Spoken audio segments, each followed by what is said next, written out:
வணக்கம். இலங்கையின் முதற்தர செய்தி வழங்குனர் நியூஸ் பஸ்டின் இரவு 8 மணி பிரதான செய்தியுடன் உங்களை சந்திக்கும் நான் சண்முகநாதன் வினோதர்ஷன். சக்தி டிவி குளோபல் ஊடாக இணைந்திருக்கும் சர்வதேச நேர்களையும் சந்திப்பதில் மகிழ்ச்சி. உங்களோடு நான் அருணீரேஷா அருளானந்தம். விரிவான செய்திகளுக்கு முன்னதாக தலைப்புச் செய்திகள். குப்பை மேடு சரிவு தொடர்பில் ஓய்வு பெற்ற நீதிபதி ஒருவர் ஊடாக அறிக்கை பெற்றுக்கொள்ள ஜனாதிபதி தீர்மானம். கொழும்பின் குப்பை அகற்றும் பணிக்கு இன்றும் இடையூறு. கழிவுப் பொருள் முகாமைத்துவத்தை மத்திய நிறுவனம் ஒன்று பொறுப்பேற்க உள்ளதாக தகவல். ரயில் கடவை காப்பாளர்களின் போராட்டம். வவுனியாவில் ரயிலில் சிக்குண்ட ஒருவர் பலி. செய்திகள். மேத்தோட்ட முல்லையில் சேதமடைந்துள்ள வீடுகளுக்காக புதிய வீடுகளை வழங்குவதற்கு தேவையான தரவுகளை தற்போது சேகரித்து வருவதாக கொலன்னாவை பிரதேச செயலாளர் சுகத் சிசிரகுமார தெரிவிக்கின்றார். குறித்த பகுதியில் இன்று மீட்பு நடவடிக்கைகள் முன்னெடுக்கப்பட்டன. முப்படை மற்றும் பாதுகாப்பு பிரிவுகளின் உத்தியோகத்தர்களின் ஒத்துழைப்புடன் 4 பிரதான வலயங்களின் கீழ் மீட்பு நடவடிக்கைகள் முன்னெடுக்கப்படுகின்றன. பிரதேசத்தில் துண்டிக்கப்பட்டுள்ள மின் கட்டமைப்பை சீரமைக்கும் பணிகள் இன்று முற்பகல் முன்னெடுக்கப்பட்டன. முப்படையினர் இந்த மீட்பு பணிகளை தொடர்ந்து முன்னெடுத்து வரும் இந்த சந்தர்ப்பத்தில் அபாய வலயமாக பிரகடனப்படுத்தப்பட்டிருக்கும் இந்த பகுதியில் தொடர்ந்தும் மேலிருந்து குப்பைகள் சரிந்து விழாத வண்ணம் தற்போது இராணுவத்தினரால் இந்த மண் சரிவு ஏற்பட்டிருக்கும் இடங்களினை 3 தட்டுகளாக தற்போது வடிவமைத்துக் கொண்டிருக்கின்றனர். காரணம், மேலிருந்து குப்பை தொடர்ந்தும் கீழே சரியாத வண்ணம் ஏற்படக்கூடிய அனர்த்தங்களை குறைத்துக் கொள்வதன் நோக்காக கொண்டு இந்த மீட்பு பணிகளும் இந்த செயற்பாடுகளும் முன்னெடுக்கப்பட்டுக் கொண்டிருக்கின்றன. தொடர்ந்தும் இந்த பகுதியினை கண்காணிப்பதற்காக ஜப்பானிய தொழில்நுட்ப குழு ஒன்றும் இன்றைய தினம் வருகை தந்திருக்கின்றது. long-term plan එකකට මේක ස්ටැබිලයිසේෂන් කරන ඔක්කොම ඉස්සර. ඒකට සම්බන්ධව අපි දැනට අරන් තියෙන ක්‍රියාමාර්ගයේ සාර්ථක එකක්ද නැද්ද? ඒකට ඒගොල්ලන්ගේ මොනවත් අදහස් තියෙනවද? කොම්පවුන්ඩ්ස් කෙනෙකුයි. ඒකට උත්තරයක් එකපාරටම දෙන්න බෑ. මොකද මේක ස්ලිප් වෙච්ච හේතුව දැනගන්න ඕනේ ඉස්සෙල්ලා. ඒක දැනගෙන තමයි මේක இந்த சம்பவத்தில் சேதமடைந்த வீடுகளில் உள்ள சொத்துக்களை பாதுகாப்பான இடங்களுக்கு கொண்டு செல்வதற்கான விசேட போக்குவரத்து சேவை தற்போது ஆரம்பிக்கப்பட்டுள்ளது. சம்பவம் இடம்பெற்ற இடத்திற்கு பிரதேச மக்கள் காணாமல் போன தமது உறவுகள் தொடர்பான தகவல்களை கேட்கும் காட்சிகள் எமது கேமராவில் பதிவாகின. வீடு வழங்குவதாக கூறினர். அந்த எதிர்பார்ப்புடன் நாம் இருந்தோம். பிரதமர் ரணில் விக்ரமசிங்கவின் வருகைக்காக காத்திருந்தோம். சிலருடன் பிரதமர் வருகை தந்தார். காட்டு பக்கமாக சென்றார். அங்கு வீடுகளை இழந்த மக்கள் இருக்கவில்லை. அங்கிருந்தவர்களுடன் கலந்துரையாடி விட்டு சென்றார். நாம் அவர்களுடன் கலந்துரையாடினோம் என தொலைக்காட்சியில் ஒளிபரப்பப்படுகின்றது. இது பொய்யான செயற்பாடாகும்.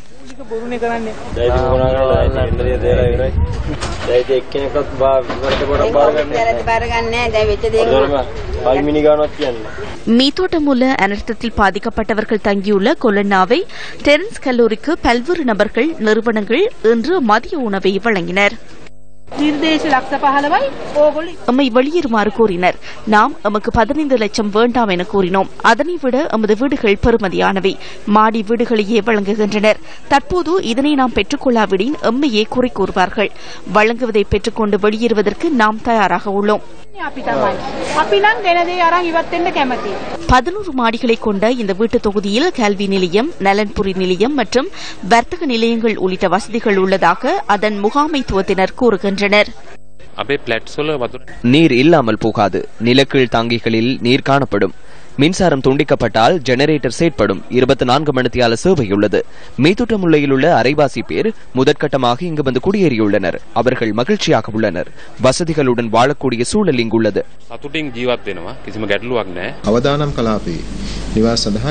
அனர்த்த பகுதிகளில் உள்ள மக்களுக்கு வீடுகளை வழங்குவதற்கு நடவடிக்கை எடுக்கப்படும். மழை பெய்தால் வெள்ளம் ஏற்பட்டு மீண்டும் அனர்த்தம் ஏற்படும் அபாயம் உள்ளது. அதனால் இந்த பகுதிகளில் உள்ள மக்களை வெளியேற்றுவதற்காக நாம் செயற்படுகின்றோம். இங்குள்ள வீதிகளுக்கு சேதம் ஏற்பட்டிருந்தால் வீடுகள் வழங்கப்படும். மீத்தோட்டமுல்லையில் இடம்பெற்ற அனர்த்தத்தை அடுத்து கழிவுப் பொருட்களை முகாமைத்துவம் செய்வது தொடர்பில் தற்போது பாரிய பிரச்சினை ஏற்பட்டுள்ளது. கொழும்பின் குப்பை அகற்றும் நடவடிக்கைகளுக்கு தொடர்ந்தும் இடையூறு விளைவிக்கப்படுகின்றமை இதற்கான காரணமாகும். புத்தாண்டு மற்றும் பாடசாலை விடுமுறை காரணமாக கொழும்பு நகர எல்லையில் நாளாந்தம் 150க்கும் 200 மெட்ரிக் டன்னுக்கும் இடைப்பட்ட குப்பை சேகரிக்கப்படுவதாக நகர ஆணையாளர் தெரிவித்தார். கொழும்பில் சேகரிக்கப்படும் குப்பையில் ஒரு பகுதியை தொம்பே மாளிகாவத்தை மீள் சுழற்சி மத்திய நிலையத்திற்கு கொண்டு செல்வதற்கு இன்று முயற்சித்த போது தொம்பே முன்னாள் பிரதேச சபை தலைவர் திலான் ஜெயதிலக்க உள்ளிட்ட சிலர் மீண்டும் எதிர்ப்பு தெரிவித்தனர். மக்களின் எதிர்ப்பை கட்டுப்பாட்டுக்குள் கொண்டுவர போலீசார் முயற்சி செய்தனர்.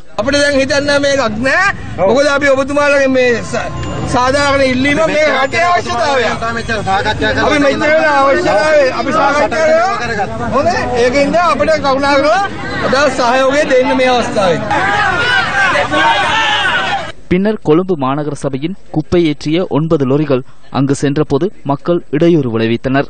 போலீசாரின் ஒத்துழைப்புக்கு போலீஸ் விசேட அதிரடிப்படை அழைக்கப்பட்ட போது அங்கு அமைதியின்மை ஏற்பட்டது.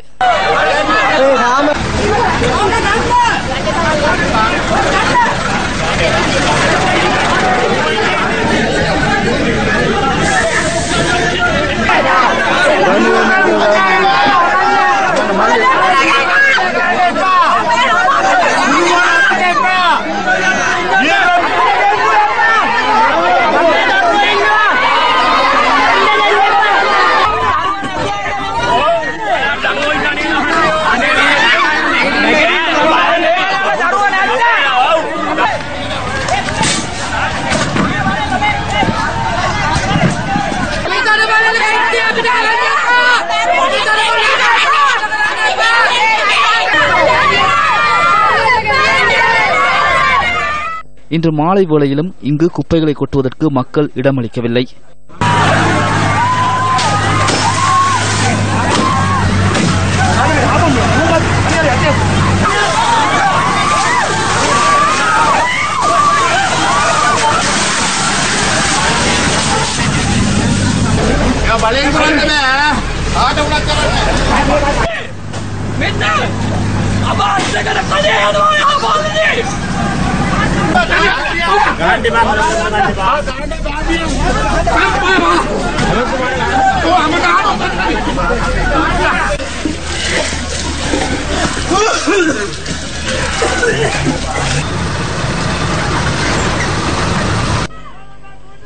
கொழும்பு குப்பைகள் முத்துராஜவல சதுப்பு நிலப்பகுதியில் கொட்டுவதற்கு திட்டமிடப்படுகின்றமைக்கு எதிர்ப்பு தெரிவித்து மக்கள் ஜாயல பாலத்திற்கு அருகில் இன்று ஆர்ப்பாட்டத்தில் ஈடுபட்டனர். அவ்விடத்திற்கும் போலீசாருடன் விசேட அதிரடிப்படையினரும் அழைக்கப்பட்டிருந்தனர். නාගරික කොමසාරිස් මෙතන ලියුමක් කියවලා තියෙනවා. අද දිනේ දාලා ස්ථානාධිපති පමනුගමන තමයි මේක සඳහන් කරලා තියෙන්නේ. ඊතුමාට මෙහි ආව ෆැක්ස් එකේ පිටපතක් මම දෙන්නම්. මෙතන තියෙනවා මහත්මයා මෙතන පොඩි මට ගැටලුවක් තියෙනවා.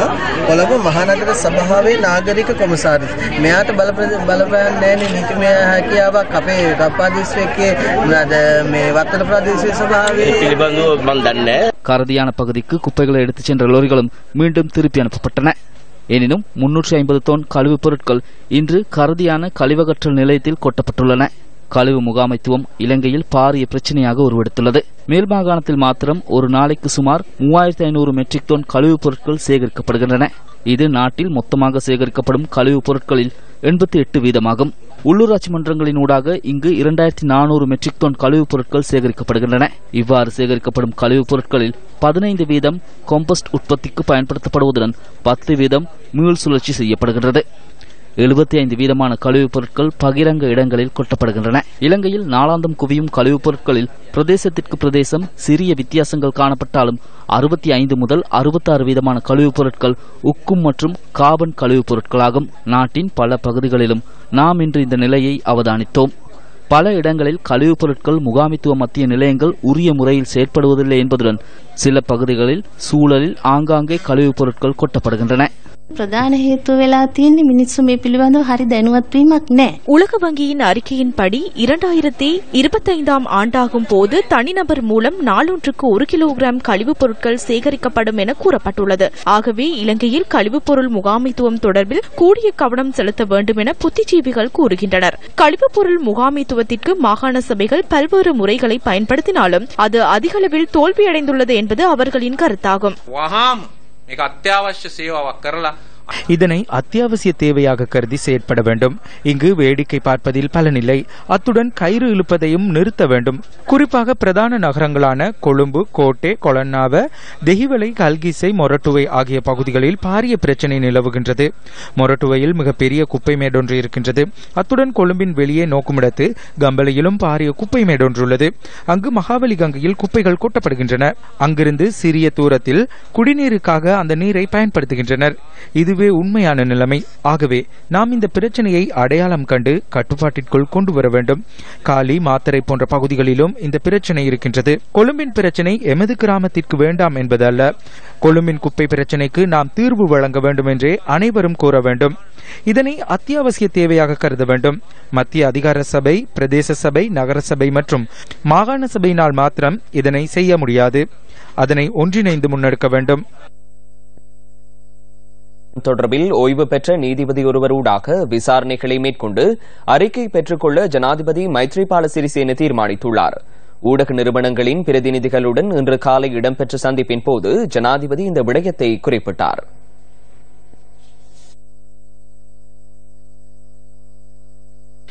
ஏற்பட்டுள்ள சம்பவத்துக்கான பொறுப்பினை இந்த பிரச்சனையை தீர்ப்பதற்கான சட்ட ரீதியாக அதிகாரமுள்ள அனைத்து நிறுவனங்களுக்கும் உரித்தானது. தேவையான தீர்மானங்களை எடுத்து அதனை நடைமுறைப்படுத்துமாறு கூறினால் அதனை நடைமுறைப்படுத்தாமல் தமது அதிகாரம் தொடர்பில் கயிறு இழுப்பது இதன் பிரதிபலனாகும். இவ்விடத்தில் குப்பை கொட்ட வேண்டிய தேவை சிலருக்கு உள்ளது. குப்பை அதிகரிப்பதை சிலர் விரும்புகின்றனர். குப்பை லோரி ஒன்று வரும்போது அல்லது செல்லும் போது 1000 ரூபாய் அல்லது 1500 ரூபாய் தரகு பணம் வழங்க வேண்டும். இந்த சம்பவத்துக்கான காரணத்தை கண்டறிந்து அறிக்கை சமர்ப்பிக்க நான் ஓய்வு பெற்ற நீதிபதி ஒருவரை நியமித்துள்ளேன். 1 மாதத்தில் அதனை நிறைவு செய்ய எதிர்பார்க்கின்றேன். அதன் மூலம் நமக்கு பாடம் ஒன்றை கற்றுக்கொள்ள முடியும். எங்கு தவறு ஏற்பட்டுள்ளது என்பதை நாட்டுக்கு கூற வேண்டும். கணக்காய்வு சட்டமூலத்தை விரைவாக பாராளுமன்றத்தில் சமர்ப்பிக்குமாறு சம்பந்தப்பட்ட தரப்புகளுக்கு பணிப்புரை விடுக்க உள்ளதாக இந்த சந்திப்பின் போது குறிப்பிட்ட ஜனாதிபதி தமது தேர்தல் வாக்குறுதியான கணக்காய்வு சட்டத்தை கொண்டு வருவதில் தாமதம் நிலவியுள்ளமைக்கு கவலையை வெளியிட்டார். දෙසැම්බර් මාසයේ මම පාර්ලිමේන්තුවේ අයවැයට සහභාගී වෙච්ච වෙලාවේ විපක්ෂයේ මේ ගැන கடந்த டிசம்பர் மாதம் நான் பாராளுமன்ற வரவு செலவு திட்ட விவாதத்தில் கலந்து கொண்ட போது எதிர்க்கட்சி இது குறித்து கேள்வி எழுப்பியது. அதன்போது ஜனவரி மாதத்தில் கணக்காய்வு சட்டமூலத்தை பாராளுமன்றத்தில் சமர்ப்பிப்பதாக நான் கூறினேன். முக்கிய பிரிவுகளுக்கு ஆலோசனை வழங்கியுள்ளேன். எனினும் தாமதம் அடைந்துள்ளது. எனவே இந்த சட்டமூலத்தை விரைவில் பாராளுமன்றத்துக்கு கொண்டு வருமாறு நான் பொறுப்பு வாய்ந்த அதிகாரிகளுக்கு கூறியுள்ளேன். මේ පනත පාර්ලිමේන්තුවට ගේන්න කියලා හිතනවා.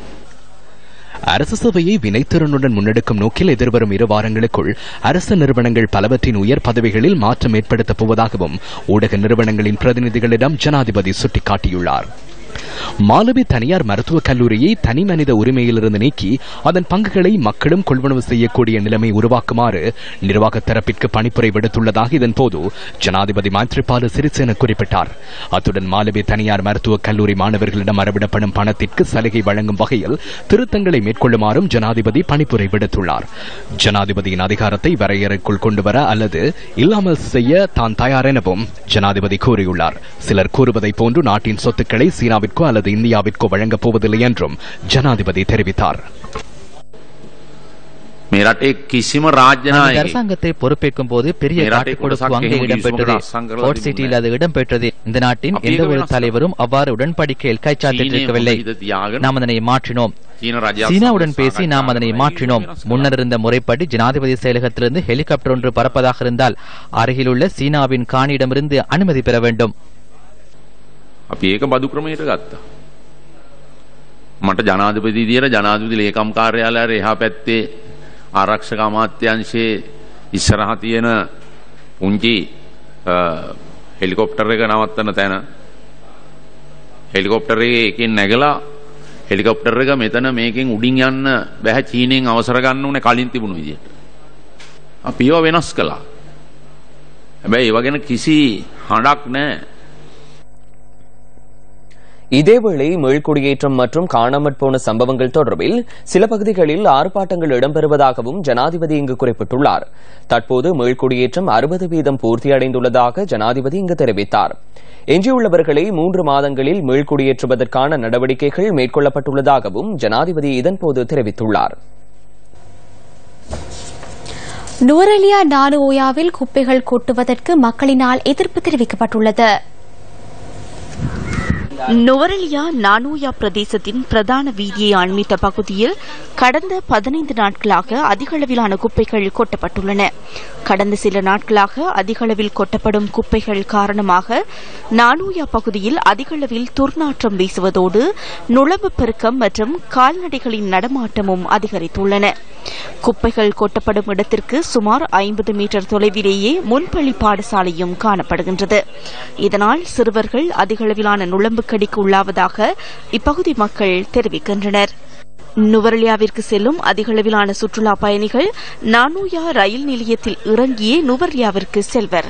பிரதான வீதியில் இவ்வாறு குப்பைகள் கொட்டப்படுவதனால் சுற்றுலா பயணிகளும் அதிகளவில் பாதிக்கப்படுகின்றனர்.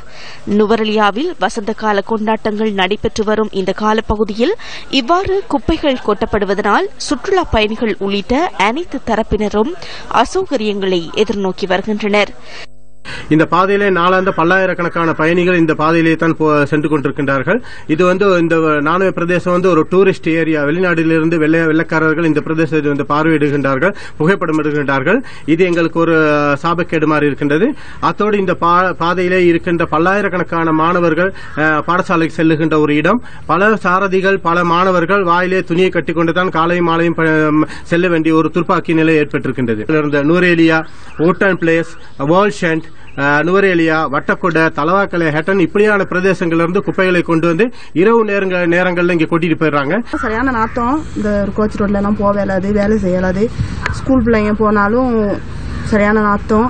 நோய் வந்தா மருந்து எடுக்கிறது கஷ்டம். அதனால இந்த குப்பைக்குடி வேணாம்னு சொல்றோம். விரைவில் இதற்கு ஒரு தீர்வினை வழங்குமாறு நானூயா பகுதி மக்கள் வேண்டுகோள் விடுக்கின்றனர்.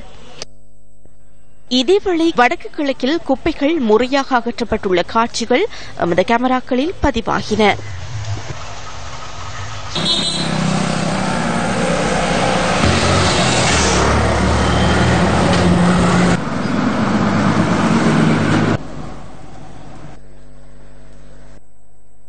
பல மில்லியன் ரூபாய் செலவில் வவுனியாவில் அமைக்கப்பட்டுள்ள பஸ் தரிப்பு நிலையம் தற்போது பாவனையின்றி காணப்படுகின்றது. மக்களின் பணத்தினால் நிர்மாணிக்கப்பட்ட இந்த புதிய தரிப்பு நிலையம் தற்போது பாழடைந்து காணப்படுகின்றமை கவலைக்குரியது. வவுனியா நகரிலிருந்து 1.5 கிலோமீட்டர் தொலைவில் யாழ் வீதியில் 195 மில்லியன் ரூபாய் செலவில் இந்த புதிய பஸ் நிலையம் அமைக்கப்பட்டது. இந்த புதிய பஸ் நிலையம் கடந்த ஜனவரி மாத போக்குவரத்து அமைச்சர் நிமல் சிறிபாடி சில்வா தலைமையில் திறந்து வைக்கப்பட்டது. 4 ஏக்கர் காணியில் புதிய பஸ் நிலையம் அமைக்கப்பட்டுள்ள போதிலும் அது இன்று பாவனையின்றி பாழடைந்து காணப்படுகின்றது. வவுனியாவில் தனியார் பஸ்கள் 5 இடங்களில் நிறுத்தப்பட்டு வந்தமையினாலும் இலங்கை போக்குவரத்து சபையின் பஸ்கள் வவுனியா நகரில் நிறுத்தப்பட்டு வந்தமையினாலும் போக்குவரத்து மேற்கொள்ளும் பயணிகளின் நன்மையை கருதி ஒரே இடத்தில் பஸ்கள் நிறுத்துவதற்காக இந்த புதிய பஸ் நிலையம் அமைக்கப்பட்டது. எனினும் புதிய பஸ் தரிப்பு நிலையத்தை திறந்து வைத்த பின்னர் இணைந்த நேர அட்டவணை உள்ளிட்ட பல்வேறு காரணங்களை காட்டி இலங்கை போக்குவரத்து சபை மற்றும் தனியார் பஸ் ஊழியர்களுக்கு இடையில் தொடர்ந்தும் சர்ச்சைகள் ஏற்பட்டன. அது தாக்குதல் மேற்கொள்ளும் அளவுக்கு வலுப்பெற்றது. எனினும் இன்று மீண்டும் பழைய இடங்களிலேயே பஸ்கள் நிறுத்தப்படுகின்றன. இலங்கை போக்குவரத்து சபை மற்றும் தனியார் பஸ் ஊழியர்களுக்கு இடையிலான முரண்பாடுகளுக்கு 2 வாரங்களில் தீர்வு வழங்குவதாக வடமாகாண போக்குவரத்து அமைச்சர் தெரிவித்திருந்தார். ஒழுங்கு விதிகள் தயார் செய்யப்பட்டிருக்கின்றது. 2 வார காலம் தேவையாக இருக்கின்றது. வர்த்தமானியில் அறிவித்ததன் பின்னர் அதனூடாக நீதிமன்றம் சென்று வவுனியா மாவட்டத்தில் மட்டுமில்ல 5 மாவட்டத்திலும் 2 பகுதியினரும் எவ்வாறு சேவை வழங்க வேண்டும் என்ற தீர்மானத்தை எடுக்கும். அமைச்சர் அவ்வாறு கூறி 3 வாரங்களை அண்மைத்துள்ள நிலையில் நாம் இன்று அவரிடம் இது குறித்து வினவினோம். இந்த ஒழுங்கு விதிகள் தொடர்பாக நாங்கள் வர்த்தகமானியில் அறிவிக்க வேண்டிய தேவை இருக்கின்றது. கடந்த 2 வாரத்திற்குள் அதை நிறைவு செய்யலாம் என்று தீர்மானித்திருந்த போதும் வருஷ விடுமுறைகள் மற்றும் பல்வேறு பிரச்சனைகளின் காரணமாக அது பூர்ணப்படுத்தப்படவில்லை. இருந்தும் பல்வேறு ஒழுங்கு விதிகள் தமிழிலும் ஆங்கிலத்திலும் நிறைவடைந்த நிலையில் வர்த்தகமானியில் அறிவித்ததன் பின்னரும் உடனடியாக நீதிமன்றம் சென்று இந்த போக்குவரத்து தொடர்பாக இருக்கின்ற பல்வேறு பிரச்சனைகளை தீர்ப்பதற்கான நடவடிக்கைகள் எடுப்பதற்கு தயாராக இருக்கின்றேன். வன்னி மன்னன் பண்டாரவன்னியனின் சிலை முல்லைத்தீவில் இன்று திறந்து வைக்கப்பட்டது. முல்லை நகரில் அமைக்கப்பட்டுள்ள பண்டாரவன்னியனின் சிலையை வடமாகாண முதலமைச்சர் சி வி விக்னேஸ்வரன் திறந்து வைத்தார். தோல்விகள் நிரந்தரமானது அல்ல. அதே போன்று வெற்றி வாகை சூடியவர்களும் தொடர்ந்து வெற்றியாளர்களாக மிளிர முடியாது என்பதற்கு பண்டார வன்னியனின் வரலாறு ஒரு சிறந்த சான்றாகும். காக்கை வன்னியன் போல் சுயநல சிந்தனையுடன் சதி வேலைகளில் எம்முள் சிலர் ஈடுபடுவது முழு தமிழர் சமுதாயத்தையும் அழித்துவிடும் என்பதை நாம் மறந்துவிடக் கூடாது. பண்டாரவன்யனின் சிலை திறப்பு நிகழ்வில் வடமாகாண முதலமைச்சர் உள்ளிட்ட அரசியல்வாதிகள் தெரிவித்த மேலும் பல கருத்துக்களை இரவு 10:30க்கு ஒளிபரப்பாகும் எமது ஃபைனல் கட் அன்எடிட்டட் தொகுப்பில் எதிர்பாருங்கள். வவுனியாவில் பாதுகாப்பற்ற ரயில் கடவை ஊழியர்கள் பணி பகிஷ்கரிப்பில் ஈடுபட்டுள்ள நிலையில் வவுனியா ரயில் கடவையை ஊடறுத்து சென்ற மோட்டார் சைக்கிள் ஒன்று ரயிலில் மோதி விபத்துக்குள்ளாகியுள்ளது. விபத்தில் ஒருவர் உயிரிழந்துள்ளதுடன் மேலும் ஒருவர் காயமடைந்துள்ளதாக எமது செய்தியாளர் தெரிவித்தார். யாழ்ப்பாணத்திலிருந்து கொழும்பு நோக்கி பயணித்த கடுகதி ரயிலில் மோதிய இந்த விபத்து இடம்பெற்றுள்ளது. வவுனியா பண்டாரி குளத்தைச் சேர்ந்த 43 வயதுடைய ஒருவரை விபத்தில் உயிரிழந்துள்ளதாக எமது பிராந்திய செய்தியாளர் தெரிவித்தார். வவுனியா மற்றும் மட்டக்களப்பில் உள்ள ரயில் கடவை ஊழியர்கள் தமக்கான நிரந்தர நியமனங்களை வழங்குமாறு கோரி தொடர்ந்து கவனஈர்ப்பு போராட்டத்தில் ஈடுபட்டு வரும் நிலையிலேயே இந்த சம்பவம் இடம்பெற்றுள்ளது. இதேவேளை ரயில்வே திணைக்களத்தின் வேண்டுகோளின் பிரகாரம் இந்த ஊழியர்கள் போலீஸ் கண்காணிப்பின் கீழ் பாதுகாப்பற்ற ரயில் கடவைகளில் சேவைக்கு அமர்த்தப்பட்டுள்ளதாக போலீஸ் திணைக்கள உயரதிகாரி ஒருவர் கூறினார். இதனையடுத்து ரயில்வே திணைக்களத்திடமும் இந்த ஊழியர்களின் பிரச்சினைகள் குறித்து நாம் வினவினோம். பாதுகாப்பற்ற ரயில் கடவை ஊழியர்கள் எவரும் ரயில்வே திணைக்களத்தின் கீழ் இணைத்துக் கொள்ளப்படவில்லை என ரயில்வே திணைக்கள பேச்சாளர் ஒருவர் குறிப்பிட்டார். கடந்த அரசாங்க காலப்பகுதியில் அவர்கள் போலீஸ் திணைக்களத்தின் கீழேயே தற்காலிக அடிப்படையில் இணைத்துக் கொள்ளப்பட்டுள்ளதாகவும் அந்த ஊழியர்கள் தொடர்பில் ரயில்வே திணைக்களத்திற்கு எவ்வித பொறுப்பும் கிடையாதெனவும் அவர் கூறினார். இது தவிர நாடளாவிய ரீதியில் எந்தவொரு பாதுகாப்பற்ற ரயில் கடவை ஊழியருக்கும் இதுவரை நிரந்தர நியமனம் வழங்கப்படவில்லை என்றும் அந்த பேச்சாளர் மேலும் தெரிவித்தார். இன மத பேதமின்றி அனைவராலும் வணங்கப்படுகின்ற மருதமடு மாதாவின் வரலாறு தொடர்பாக நியூஸ் ஃபர்ஸ்ட் கொண்டுவரும் 2வது தொகுப்பு இன்று.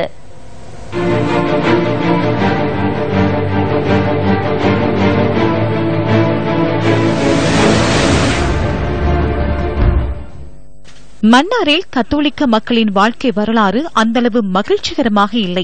கத்தோலிக்க மக்கள் துன்புறுத்தப்பட்ட அல்லது கொலை செய்யப்பட்டமை தொடர்பில் ஒல்லாந்தர் மீது குற்றம் சுமத்தப்பட்டாலும் மன்னார் வரலாற்றில் கத்தோலிக்க மக்களுக்கு மரணம் நிர்பந்திக்கப்பட்ட வரலாறு அதற்கு அப்பால் செல்கின்றது. நான் இருப்பது இலங்கை திருச்சபை வரலாற்றில் மிகவும் பிரசித்தி பெற்ற ஒரு இடத்தில், தோட்டவெளி என்கின்றதான இடம். இந்த இடத்தில்தான் குறிப்பாக இந்த சங்கிலியன் அரசன் கத்தோலிக்கர்களுக்கு எதிராக போர் தொடுத்த சந்தர்ப்பத்தில் 600க்கும் அதிகமான கத்தோலிக்கர்கள் இந்த இடத்திலே அவனுடைய வாழ்க்கையானார்கள். அவர்களுடைய உடல்கள் இந்த இடத்தில்தான் புதைக்கப்பட்டிருக்கிறது. இந்த இடத்திற்கு இன்றும் கூட அதிகளமான கத்தோலிக்கர்கள் வருகை தந்து ஆசீர்வாதங்களை பெற்றுக் கொள்வதாக இங்கிருக்கின்றதான மதுகுருமார்கள் குறிப்பிடுகிறார்கள். 1544ஆம் ஆண்டு யாழ்ப்பாணத்தில் ஆட்சி புரிந்த சங்கிலியன் சுமார் 600 கத்தோலிக்க பக்தர்களை கொலை செய்வதற்கு ஆணையிட்டதாக வரலாற்று கதைகள் கூறுகின்றன. தோட்டவெளி என்று அழைக்கப்படுகின்ற இந்த பகுதி அடையாளம் காணப்பட்டு தேவாலயம் ஒன்று அமைக்கப்பட்டாலும் அதன் வரலாற்று சம்பவம் தொடர்பில் அண்மை காலமாக எவ்வித சான்றுகளும் கிடைக்கப்பெறவில்லை. 2007ஆம் ஆண்டு மேற்கொள்ளப்பட்ட அகழ்வு பணிகளின் போது இவ்வாறு படுகொலை செய்யப்பட்டவர்களின் எச்சம் என சந்தேகிக்கப்படும் மனித எச்சங்கள் மீட்கப்பட்டதை அடுத்து இந்த வரலாற்று கதைகள் நிரூபணமாக ஆரம்பித்தன. இந்த துர்ப்பாக்கிய சம்பவத்திலிருந்து உயிர் தப்பிய சிலர் மாந்தை பகுதிக்கு மருதமடு மாதாவின் திருச்சுரூபத்தை எடுத்து சென்று அங்கு ஒரு தேவாலயத்தை அமைத்து வழிபட ஆரம்பித்தனர். 1544ஆம் ஆண்டு இறுதிப் பகுதியில் மன்னாருக்கு வந்து ஒரு சொற்ப நாட்களுக்குள் ஏறக்குறைய 1000க்கு மேற்பட்ட மக்களுக்கு திருமுழுக்கு கொடுத்தார் என்று வரலாறு கூறுகின்றது. இந்த செய்தியை கேள்விப்பட்ட சங்கிலி அரசன் யாழ்ப்பாணத்திலிருந்து உடனடியாக ஒரு படையோடு வந்து கத்தோலிக்கராக மாறிய இந்த மக்களை கொன்றொழிப்பதில் ஈடுபட்டான். பலரை வாழக்கீரையாக்கினான். ஒரு குறுகிய காலப்பகுதிக்குள் ஏறக்குறைய 600 பேர் கொல்லப்பட்டார்கள். கொல்லப்படாமல் மீதி இருந்த இன்னும் சிலர் 200-300 பேர் வரையிலானவர்கள் மன்னார் தீவிலிருந்து தப்பி மாந்தை ஊடாக பெருநிலப்பரப்புக்கு ஓடி வந்தார்கள். இன்றளவிலும் மாந்தை மாதா ஆலயம் என்ற பெயரில் இந்த ஆலயம் விளங்குகின்றது.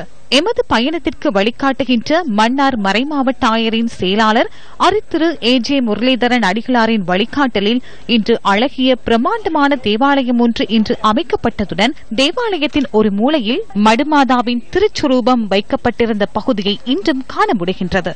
மாந்தை மாதா தேவாலயத்தில் ஆசிர்வாதம் பெறுகின்ற மாந்தை மக்கள் மடுமாதாவின் திருச்சுரூபம் இந்த தேவாலய வளாகத்தில் இல்லாவிட்டாலும் அவரது அற்புதங்களுக்கு குறைவில்லை என்று கூறுகின்றனர். கடவுளின் அன்பும் பரிசுத்த ஆவியின் நட்புறவும் உங்கள் அனைவரோடும் இருப்பதாக.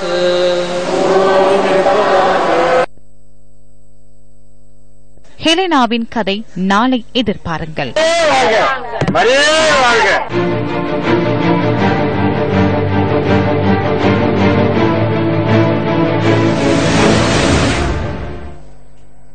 பயங்கரவாத செயற்பாடுகள் காரணமாக தங்களின் காணிகளை இழந்த மக்கள் அதனை சட்ட ரீதியாக மீளப் பெற்றுக் கொள்வதற்கு 2018 ஆண்டு ஏப்ரல் மாதம் 26ஆம் தேதி வரை கால அவகாசம் வழங்கப்பட்டுள்ளது. 1983 ஆண்டு முதல் 2009 மே மாதம் 18ஆம் தேதி வரையான காலப்பகுதியில் இடம்பெற்ற பயங்கரவாத நடவடிக்கைகள் காரணமாக தனியார் காணிகளை இழந்தவர்கள் அதனை மீளப் பெற்றுக் கொள்வதில் பாரிய சிக்கல்களை எதிர்நோக்கியுள்ளனர். விசேடமாக வடக்கு மற்றும் கிழக்கு மாகாணங்களில் வாழும் மக்கள் இந்த நிலையை எதிர்நோக்கி வருகின்றனர். இதற்கு தீர்வு வழங்கும் வகையில் கடந்த வருடம் ஏப்ரல் மாதம் 26ஆம் தேதி அரசாங்கத்தினால் புதிய சட்டம் ஒன்று கொண்டுவரப்பட்டது. 2016ஆம் ஆண்டின் 5ஆம் இலக்க விசேட ஏற்பாடுகள் சட்டத்தின் மூலம் தங்களின் காணி மற்றும் அசையாத சொத்துக்களுக்கு உரிமை கோருவதற்கான சட்ட ரீதியான சந்தர்ப்பம் ஏற்படுத்தி கொடுக்கப்பட்டுள்ளது. இந்த சட்டத்தினூடாக பாதிக்கப்பட்டவர்கள் தங்களுக்கான பலன்களை பெற்றுக் கொள்வதற்கு இன்றும் ஒரு வருட கால அவகாசம் காணப்படுகிறது. அதற்கமைய எதிர்வரும் 2018ஆம் ஆண்டு ஏப்ரல் மாதம் 26ஆம் தேதிக்கு முன்னர் சட்டத்தரணிகளூடாக நீதிமன்றங்களில் வழக்கு தாக்கல் செய்தல் அவசியமாகும். 16ஆம் ஆண்டு 5ஆம் இலக்க இந்த கால விதிப்பு விசேட ஏற்பாடுகள் சட்டத்தின் பிரகாரம் இலங்கையிலே யுத்தத்தால் பாதிக்கப்பட்டு தங்களுடைய அசையா ஆதனங்கள் மீதான காணிகள், உடைமைகள், வீடுகள் தொடர்பிலே அவர்கள் தங்களுடைய உரிமைகளை மீளப் பெற்றுக் கொள்வதற்காக நீதிமன்றத்தை நாடக்கூடிய அந்த ஏற்பாடுகளை இந்த சட்டம் செய்திருக்கிறது. 2 வருடங்கள் மட்டுமே அமுலில் இருப்பதாக அது கொண்டுவரப்பட்டிருக்கிறது. 1983ஆம் ஆண்டு மே மாதம் 1ஆம் தேதியிலிருந்து 2009ஆம் ஆண்டு மே மாதம் 18ஆம் தேதி வரையிலான காலப்பகுதியில் ராணுவ ஆயுத குழுக்களின்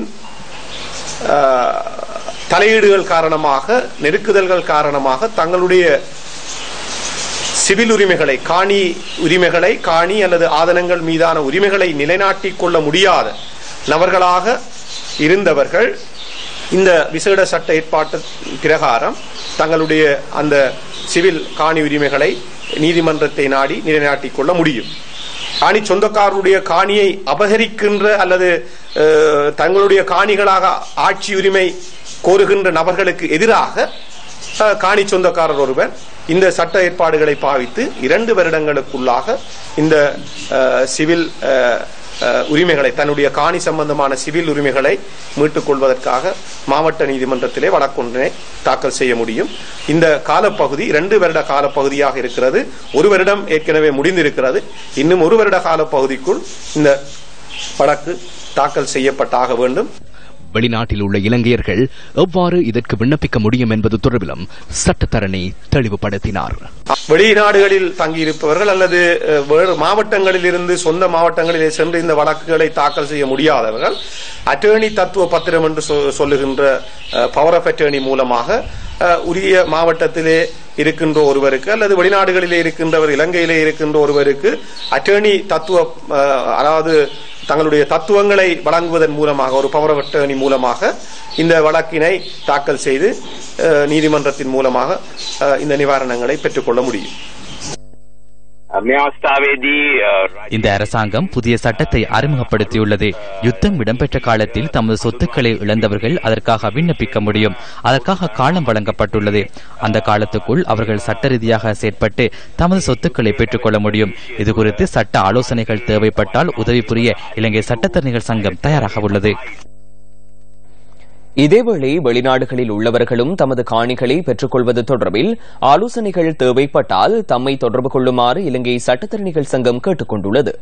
விலாசம்: தலைவர், இலங்கை சட்டத்தரணிகள் சங்கம், கொழும்பு 12, தொடர்புகளுக்கு 0112-447-134 அல்லது 0112-331-697. அந்த தகவலுடன் நியூஸ் ஃபர்ஸ்டின் இரவு 8 மணி பிரதான செய்தி அறிக்கை நிறைவு பெறுகின்றது. நமது அடுத்த பிரதான செய்தியை இரவு 10:45 எதிர்பாருங்கள். வணக்கம்.